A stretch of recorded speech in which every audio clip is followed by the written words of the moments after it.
Hi, everyone. Hi, everyone. Welcome to Trophy of Grace podcast. My name is Twyla Ellis, certified life coach with emphasis on positive psychology.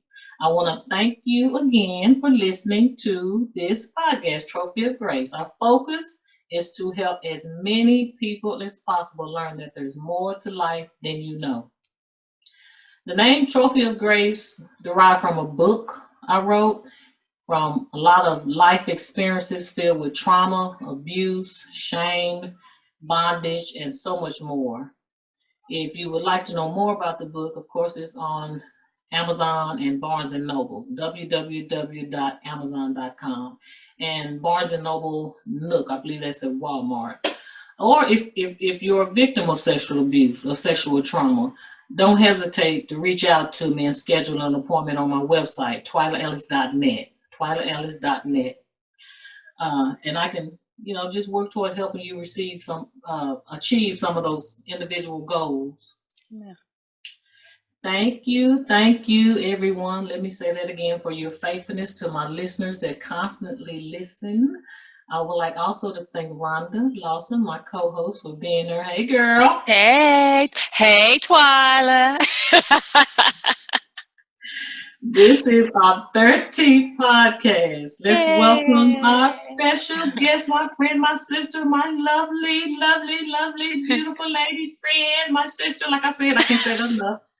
Jada Jackson Hill. This is my friend, y'all. Hi, Hey Jada. everybody, hey, I'm so glad to be here. Hey Twyla, hey Ron. Hey, Jada.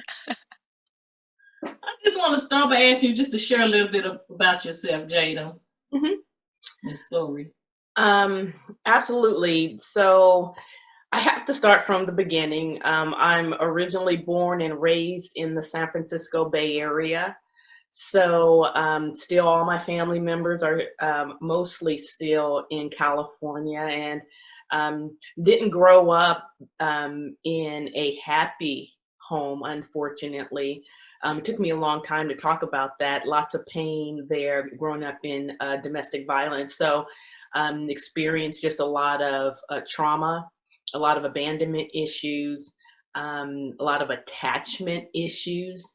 And so if I can just cut like right to the core, probably experienced way too much trauma before the age of 10.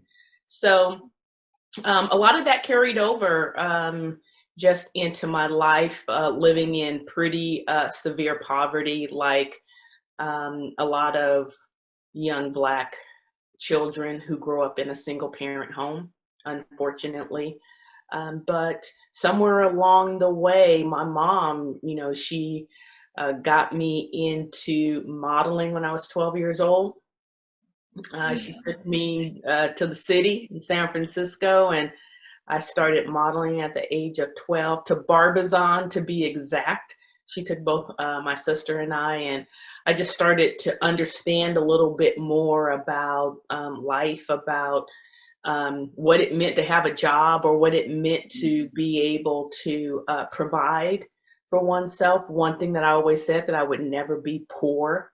And that just was something because, we just had a really, really tough life, my mom, myself, and my sister. So yeah, that's kind of where it started. And then I ended up modeling throughout my teens and then my 20s, and signed a contract with Ebony and traveled the world and did a lot of things. But one thing that always, I had this deep hole in my heart.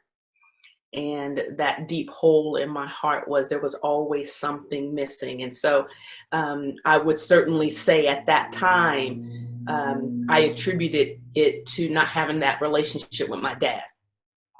And that opened me up to very unhealthy relationships, opened me up to just experiencing some stuff I didn't want to experience. And then I got into psychology. So I'm going to stop there. That is the quick and dirty. Now you can ask me questions, Twyla, if you want to dive into it, but that was just like a quick sweep overview. And I did not start with where I am today. So And well, this is a question because I know it's going to correlate with why I even got into psychology. Well, currently in psychology and studying life coaching and mental health and all this stuff. I want you to explain why you got into psychology. What made you want to be a psychologist, a mental illness counselor? Mm-hmm. Well, actually, I am a licensed mental health counselor, and a licensed mental health counselor in the state of Florida and a licensed professional counselor in the state of Texas. So I have a double license in 2 different states. And I'm also a national certified counselor. So a lot going on there, but just, a lot of school and a lot of working very hard to get those licensures. But I will say that it was my time traveling as a model. I started off with, Ebony Fashion Fair was at the time the largest traveling couture fashion show. Yeah. And for those who do not know,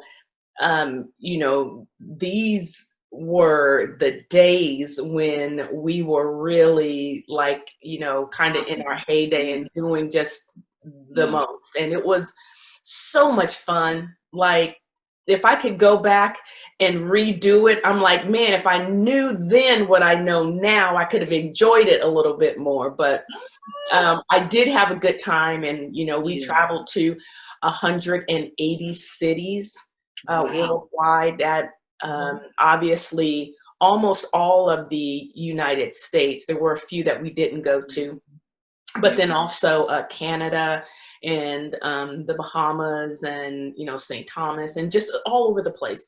And then I had the pleasure, like I said, of traveling to Rome and to Paris and, doing photo shoots and just the whole thing, and so to answer your question, how did I get into psychology?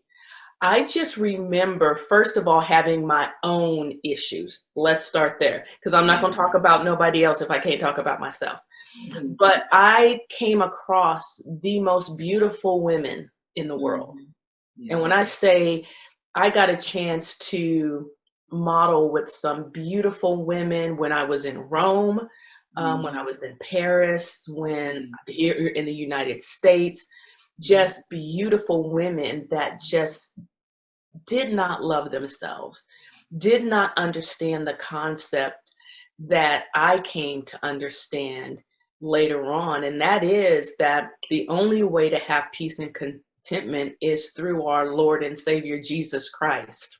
Amen. And when I personally had that encounter and my own revelation of that, I thought, okay, this is what I have to share. Like, I have to, because I personally did not always have peace. Grew up in the church, and I was serving the God that my mother told me about, not the God that I knew for myself. Right. So I decided that I was going to shift my major from communication to psychology, because I was like, I'm having church services in my hotel rooms. I'm getting advice. People coming to me with their problems. I need to get paid for this. So they just started doing that? They just took to you like that? Yeah. I mean, it's always been, even my friends now, they'll tell me, they'll say, yeah, but I remember going to Jada's room, and my best friend, we shared, she was my roommate on tour, and that was like 22 years ago.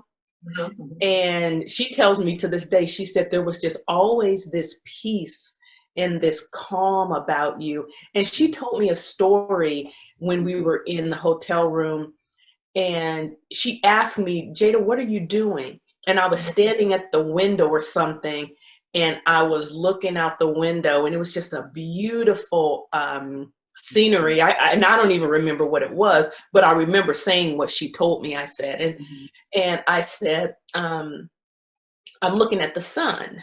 Mm-hmm. And she said, okay. She says, why are you moving? And she says, and I told her, I said, because the sun follows me in whatever direction I go, and it reminds me of the sun, the S-O-N, and I know that he's with me wherever I go. And she told me that story like 20 years later, and I was like, you remembered that? And she was like, yeah. So it was just interesting, but I do believe it's a gift. Yeah, yeah, of course. Mm-hmm. Of course.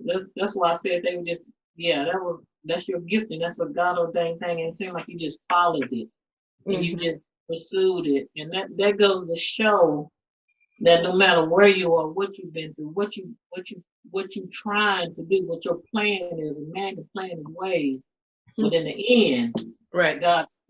So that's a prime example of absolutely. That. Yeah, had it been, up to me, I went to school for broadcast journalism. And that was what I was going to do. And I did my internship in Emerson in Boston. I was at Channel 5. And I was like, yeah, I'm where I'm supposed to be. I'm in Boston. I'm at a great school. I was just excited about it.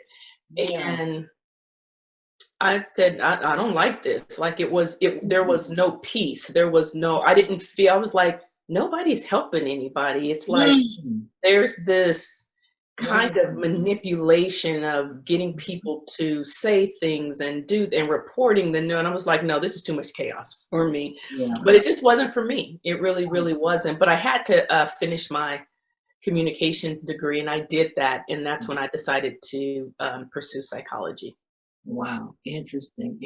I love that. So much. I've heard so much when you were talking. I can't even ask all of it, but I just love your story. I've heard it more than once, and I just love it every time. It inspires me, and it just blesses me every single time I hear it. And I just pray, and I know that it will do the same for anybody listening. And I want to go to this part. You did a blog, you have your website, you did a book. Tell the name of that book again. You wrote a book that I really like. What's the name of the book again? Be-You-Tiful, the Threefold Process to Becoming You. And spell it out so that if anybody listening want to go get it. B-E dash. Yeah. Y-O-U-T-I-F-U-L. That's how the book. Okay. And I need to put it. I'm gonna have. Hopefully, my producer can put it in. We're gonna have it on the channel afterwards. And you can download that for free. Just go to in my website. Go to the website, which is jadajackson.com. www.jadajackson.com. I like this part. Can I read part of it? They really just blessed me. It says, "Why you would just." I'm skip to when you told your story just a minute ago. You said that in the blog, and then you said, "Why is this part of my story so important, and why did I begin here?"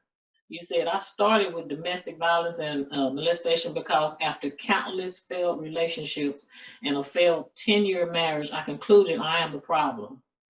That was a big pill to swallow when it hit me like that. And that's why when I read that, I said, wow. And a lot of people are feeling that.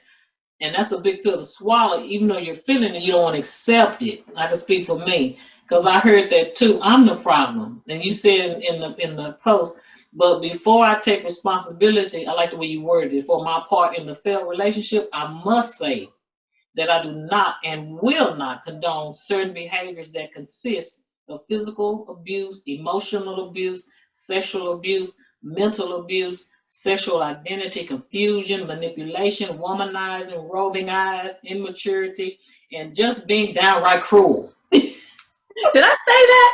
Did I say all that? Yeah, I'm doing like this. That's right. Yeah. Yes, yes, and yes. Because it's like from a psychological standpoint, it's like you and everybody. For people who don't know, Jada is like a mentor to me as well too. But from a psychological standpoint, that's like you're giving all of the bad stuff a name and not negating that all is bad. and not trying to make it seem like all the responsibility is on me to just heal. Because I felt that before. Coming to me right now, I have felt like, okay, at church, not where I go now, but at church, like, okay, I'll let it happen to you, but move on, and you got, running all down all spirit. But I like the way you wrote this. You validated the pain and how vile it is, and to say, hey, I'm not negating all the filth and the bad stuff that happened, but still, let's reel it back in. The responsibility ultimately, when it comes down to it, you said, is me. Yeah. I have to look at myself. I have trust issues. And then you ran down some of the all or nothing thinking. Black and white thinking. I like that too. You remember that part? Yeah. And I've said all that. You never. Those are black and white thinking. You, for example, you always say negative things to me. You never remember my birthday. Every time I call, you never answer. Oh, that is so true. Lord help me. You having a moment, Twyla. I really am. You just blessed me, and I'm just hoping it blesses everybody that's watching. That just really blessed me. But if you just give some more nuggets like that, good nuggets like that. Well, let me address what you said. I wasn't sure how much you were going to read, but I will say that when it comes to us living our called and purposeful life, living a life of meaning, living a passionate life, can't nobody hinder us from that except us. Now, we can let people distract us. We can let people manipulate us off of our course. But at the end of the day, the Lord's still going to circle us back around, and we're going to have to get on the right path again. So, I am my worst enemy, and I have to take responsibility for me. And so the caveat to that is I can't do nothing about what other people do. They have to work out their own salvation.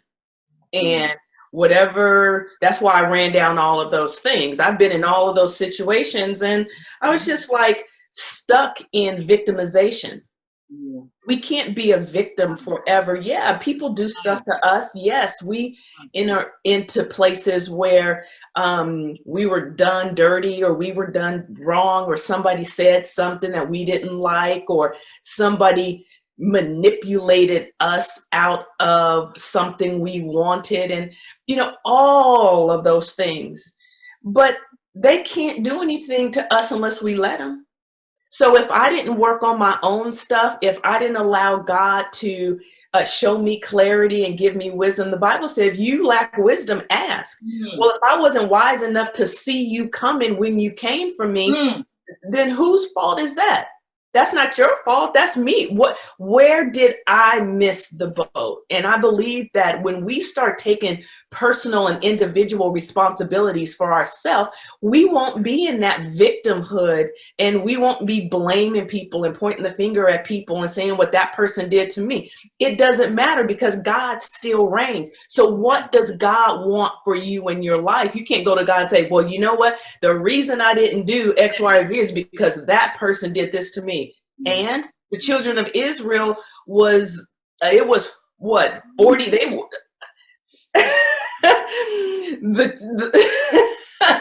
the children of You better preach, Jada Jackson Hill.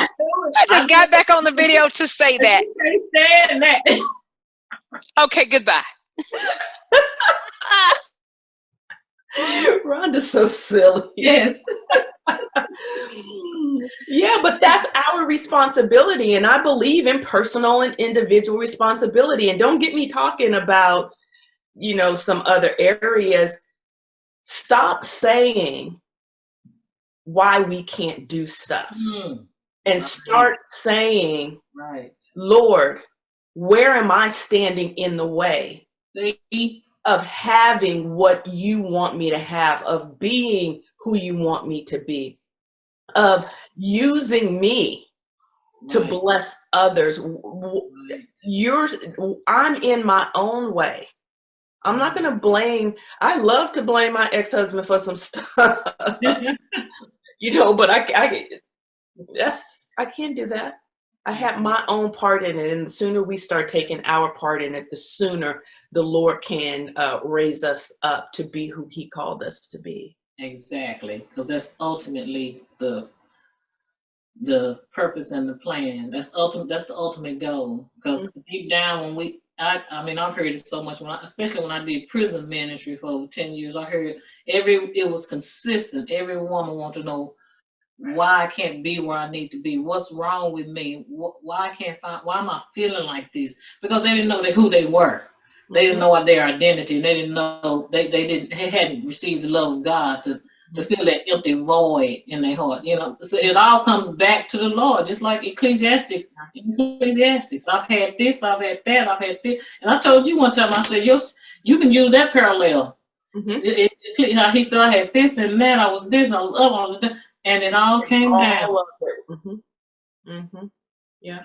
So, and you know what? I will say this to Twyla, because I don't say this from a place of what I think people, quote, should do, or I was able to do something, so you should be able to do it. But what I can honestly say, and I mean from the core of my being, I grew up so poor, so lacking in the hood. I mean, I clean up well, but the truth is, and I say this because I don't want anybody to get it twisted, in that you look at me and you can't see where God brought me from.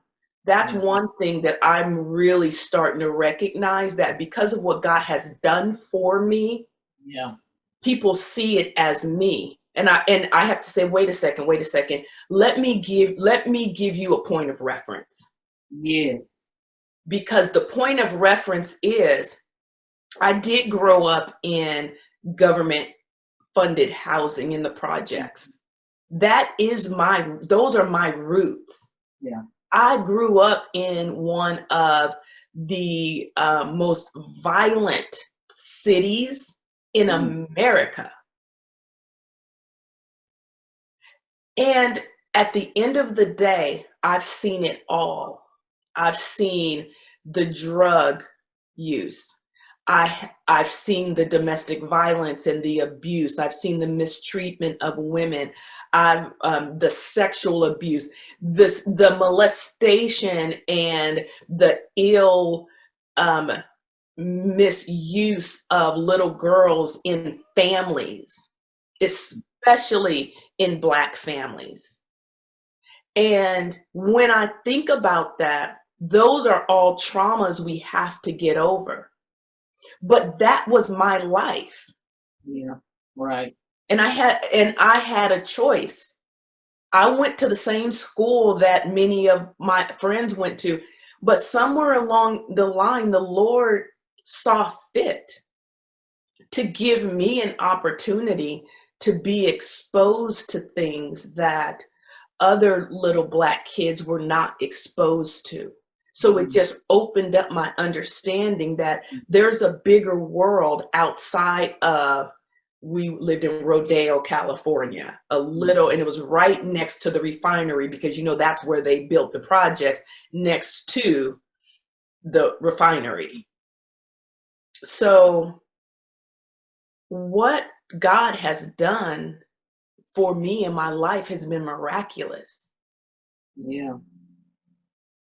And I don't ever want to think that I'm more than what I am. I don't want other people to think that I think I'm something, because the truth is, I am what God created me to be, but I came from nothing. Right. Thank you. And then thank you for just being so transparent in that area like that. And I know you are transparent, period, but just thank you for, letting the audience even see that, because you're right. Insecurity in yourself will cause you to look at somebody and make a false assumption.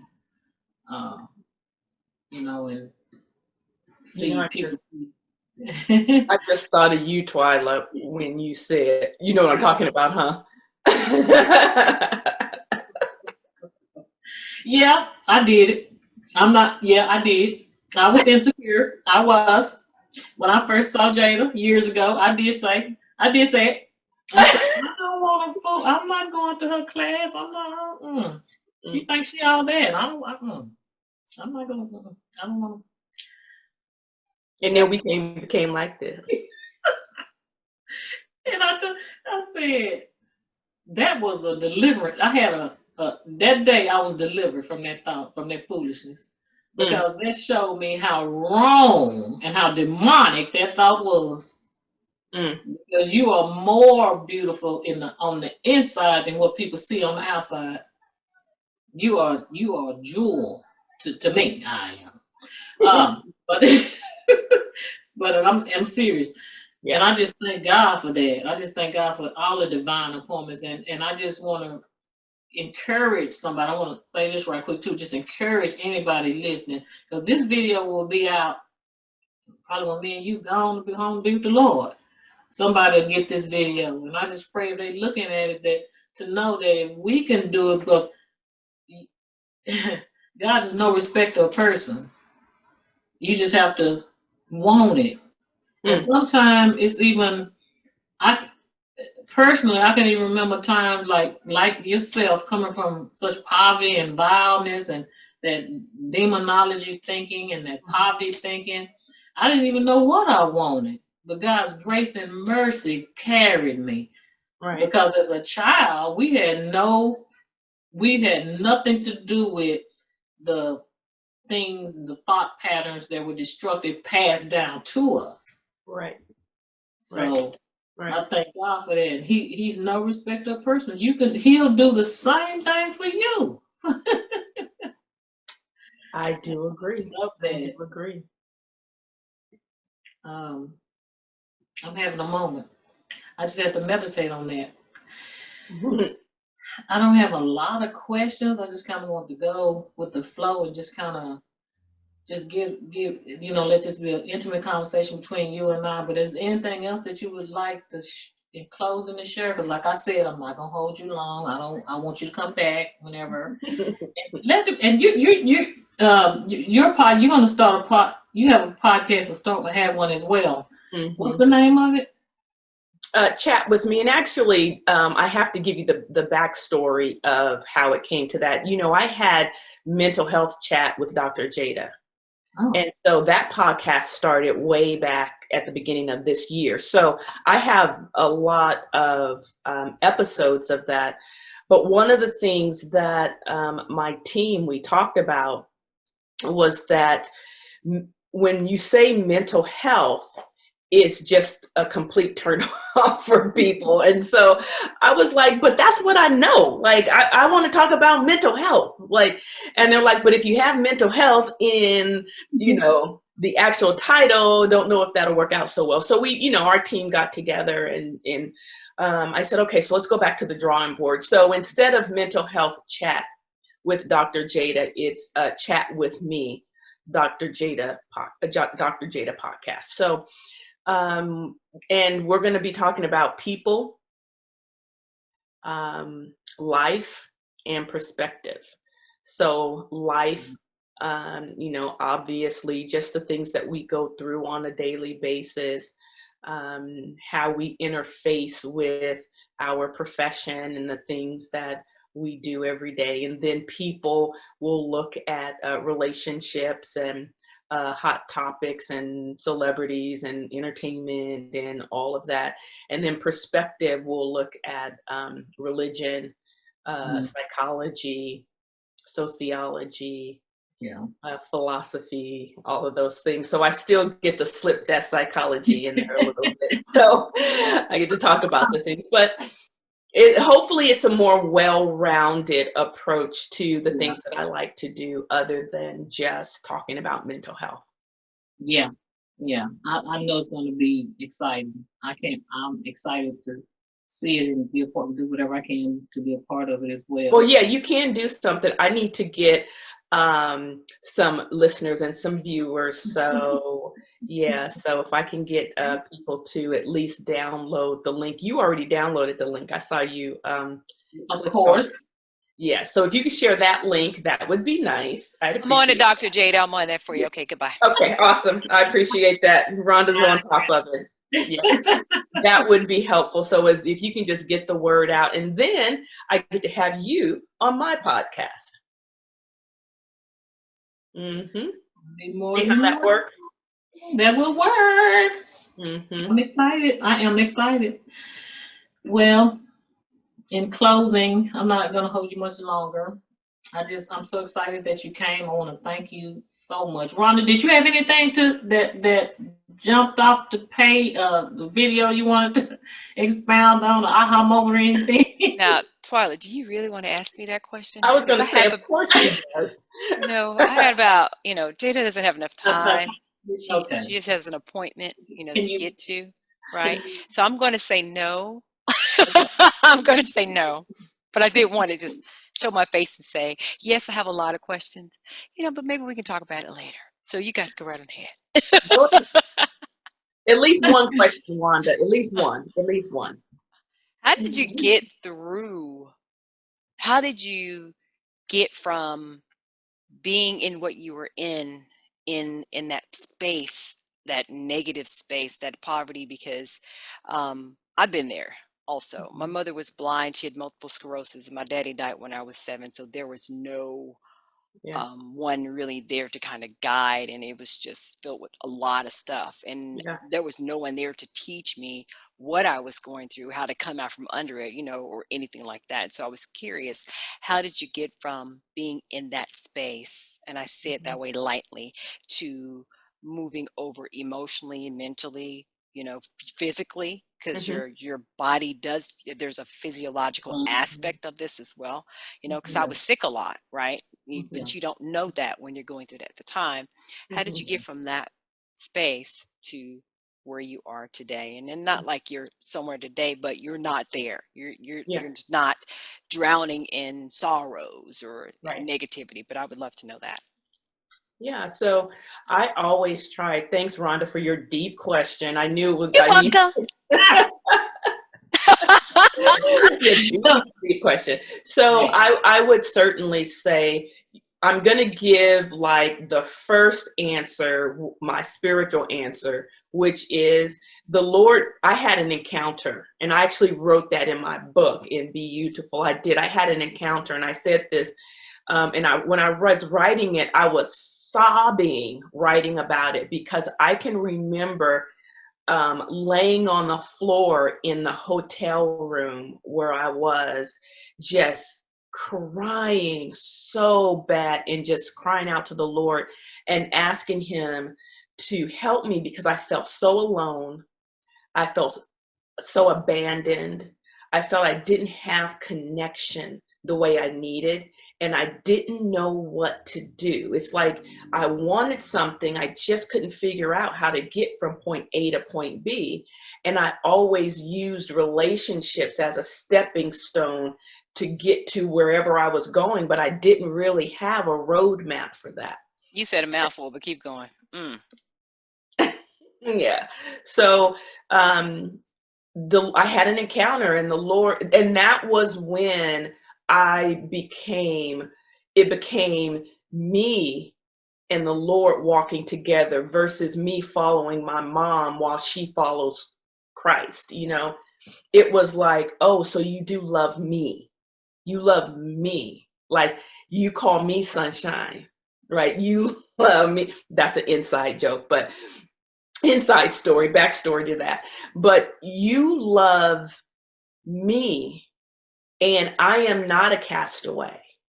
I am not the bottom of somebody's shoe. I am not the child that my dad left or thrown away or cast aside or started a new family and never talked to me again. And I had to chase him down just to talk to me. And then I saw that pattern happening with men. I would chase men who would treat me just like that I felt my dad was treating me. But when I think about how the Lord rushed in and said, okay, and I write this in my book too, I talk about recognizing that God really is my father. And the relationship that I had with my biological father really tainted my understanding and connection to the Father. And that was the barrier that I had to get through. And I went to therapy. I had a really bad relationship, went to therapy, and started working on me. And that's when I had that encounter. And I had to look again. I go back to looking at myself, but I had severe attachment issues. And I had severe abandonment issues, which is why my relationships never worked. And when I came to understand that God fills that void, I was like, oh, you don't want me? And I was going to peace. Like, I don't have, like, but I also have to find that sweet spot because I can be very hard at the same time. Mm-hmm. So the Lord had to work with me on that because I can cut people off very easily and not even think twice about it. So that is an area I had to work on. And so now there's all of these intricate areas of who I am as a woman that I have to find that space as a Proverbs 31 woman and stay grounded in that space, knowing that God is my father. And that's how I was able to make that shift. Because had you met me about 10 years ago, you wouldn't have liked me. Yeah, me either. It's okay though. It's all good. Thank the Lord for Jesus Christ. Hallelujah. Yeah, I know, right? Me either. Yeah. I wish we had more time because I would love you to describe to the listening audience, what does abandonment issues look like? What does attachment issues look like? Because I know there are some out there that's listening, and once you start describing it, they're going to say, oh, that's me, oh my gosh, that's me. I wish we had more time for that, but I know I can all get out of time. Really quickly. Okay. Really, really quickly. So when we're talking about attachment issues, we have attachment styles. There's anxious attachment style, there's avoidant attachment style, and then there's secure attachment style. And then you can be anxious avoidant attachment style. I personally am an anxious avoidant attachment person. Obviously, an anxious person would be, don't leave me. I have to be around you all the time. Stay with me because that's how I know that you love me. Where are you going? No, I want to go with you. Please don't leave me. That is an anxious person where they can't not be around a person or whoever they're attached to. An avoidant person is, I don't trust you, so I'm going to make sure that I like you, I want to be around you, but I've been hurt so much that I'm going to put up a barrier and I'm going to avoid, and no, you're not going to get close to me, so you only get the wall.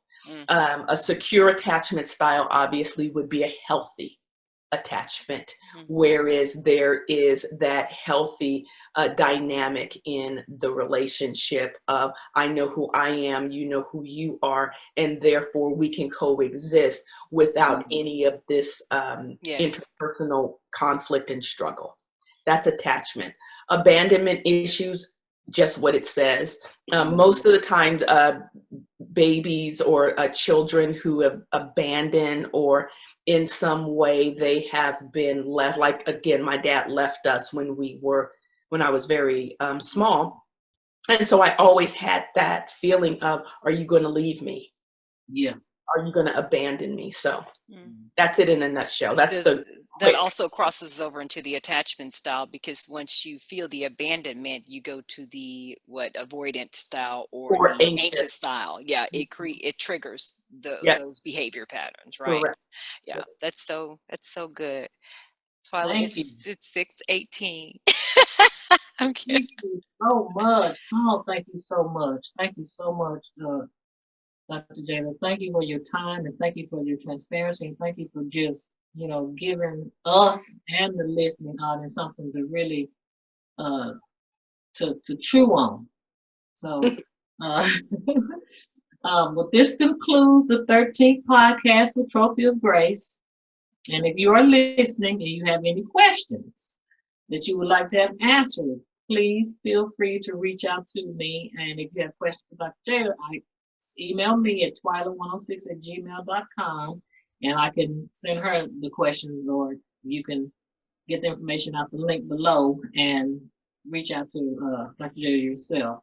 We will be back next week with my co-host, Rhonda Lawson. I want to thank you so much for listening. And remember, there is more to life than you know. And don't forget to subscribe. Bye.